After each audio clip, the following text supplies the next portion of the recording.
Ce ne sera pas nouveau pour ce conseil, hein. Nous avons un sujet de trafic dans l'extrême nord de l'arrondissement qui, un peu comme une tache d'huile, se répand empiriquement. Auparavant, on était assez cantonné rue Robert Houdin, rue de l'Orillon. On fait tache d'huile sur les rues qui commencent, sur les rues avoisinantes, avec notamment l'implantation de nouveaux points à l'angle de la rue Bonnet et de la rue de la Présentation, où, nous le savons tous, se trouve une école. Alors, considérons que ce problème rejoint un autre sujet avec cette rue des écoles spécifiquement, donc je tiens à souligner ce point, ce n'est pas une charge contre les rues aux écoles, c'est cette rue spécifiquement où un certain nombre de points de sa conception posent des problèmes de tranquillité, notamment en journée, à la fois aux riverains, au personnel, évidemment aux enfants et aux parents d'élèves, que le champ libre laissé par la fermeture de cette rue a permis que se répandent les phénomènes de trafic et d'autres phénomènes de petite délinquance ou d'incivilité. Je cite les cas des rodéos urbains qui sont évidemment plus faciles sur une rue fermée que sur une rue ouverte, qui, considérant aussi les nombreux concerts de klaxons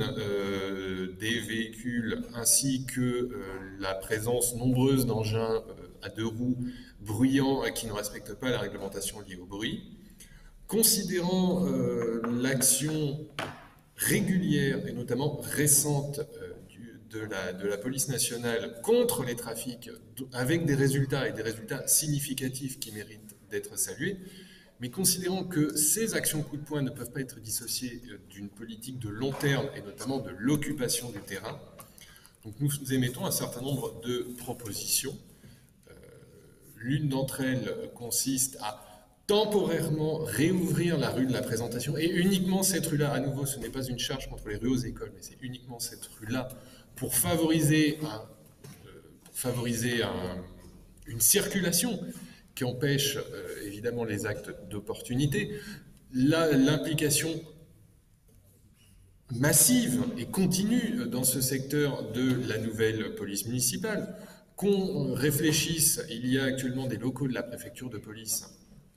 qu'on réfléchisse à l'implantation d'un poste fixe de police municipale dans le secteur, qu'on réfléchisse en termes de vidéoprotection en lien avec la préfecture de police pour,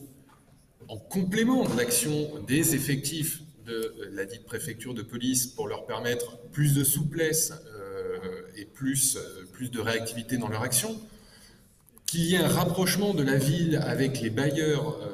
notamment certains bailleurs sociaux du quartier, dont les accès sont insuffisamment sécurisés, les portes sont cassées, les compteurs EDF servent de réservoir à stupéfiants, et comme la réponse ne peut pas être exclusivement sécuritaire, que la ville se rapproche d'acteurs associatifs sérieux et reconnus afin de mettre en place des programmes dédiés aux jeunes de ce quartier, que ce soit sportifs, éducatifs ou culturels.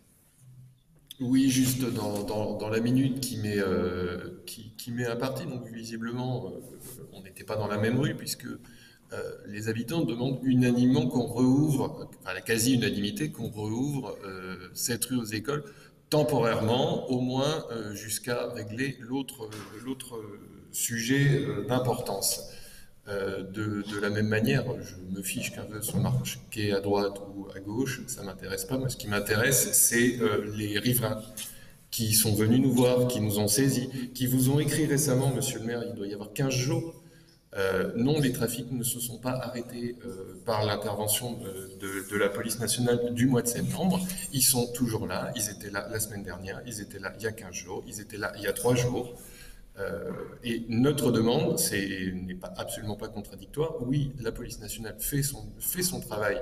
et a eu des résultats, mais maintenant il faut occuper le terrain. Il faut les aider en occupant le terrain pour éviter que le problème ne fasse que se déplacer.